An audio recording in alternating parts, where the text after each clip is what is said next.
भगवान को 56 प्रकार का भोग क्यों लगाते हैं? 56 भोग लग रहा है, 56 भोग लग रहा है, और कृष्ण जी को खासतौर से 56 भोग लगता है। तो अब ये क्वेश्चन ऐसे आते रहते हैं, बहुत आते हैं।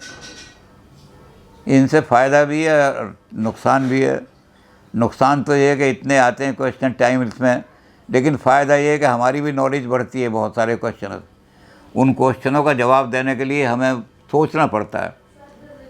तो हमने कृष्ण जी के 56 वाले का तो कहा भाई ये सीधी सादी बात है। इसमें तो जिस समय इंद्र ने कोप किया बड़ा भयंकर, और इतने जोर की वर्षा हुई, वहाँ के मूसलाधार वर्षा हो रही है, तो कृष्ण जी ने गोवर्धन पर्वत उठा लिया और सारे ब्रजवासियों को कहा कि तुम यहाँ आ जाओ, यहाँ आकर के इसके नीचे खड़े हो जाओ। और कृष्ण जी ने पर्वत उठा करके खड़े रहे। 7 दिन तक इंद्र ने संघर्ष किया, लड़ाई की, और 7 दिन में वो एक आदमी को भी नहीं डुबा सका, एक गाय को भी नहीं मार सका। सारा का सारा इतना कर दिया, तो इंद्र पराजित हो गया। जब पराजित होकर के आया तो उसने कृष्ण से आके पहले ही एक बात कही। उन्होंने कहा 8 पहर होते हैं दिन रात में। पहले घड़ियाँ नहीं होती थी ना 24 घंटे, तो पहले तो पहर से ही गिना जाता था।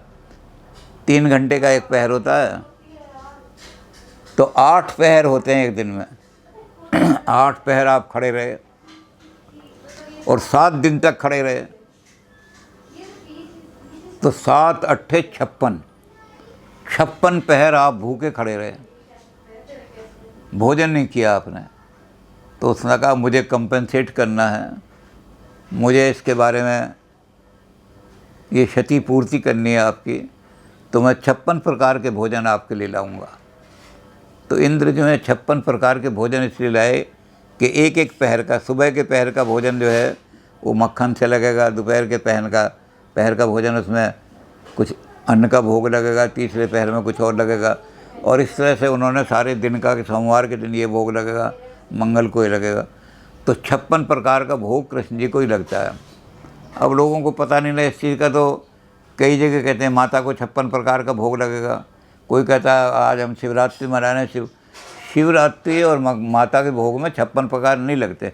56 प्रकार केवल कृष्ण जी के इसमें भोग में लगता है, और वो भी इसलिए कि इंद्र ने यही भोग लगाया था। देवताओं ने 56 प्रकार का भोग अर्पण किया था, लेकिन आप चाहें तो ये कर सकते हैं कि हम तो देवताओं से भी ज़्यादा हैं, हम तो 60 प्रकार का लगाएंगे, कोई पाबंदी नहीं है। लेकिन परंपरा यही चली आ रही है, देवताओं ने 56 प्रकार का।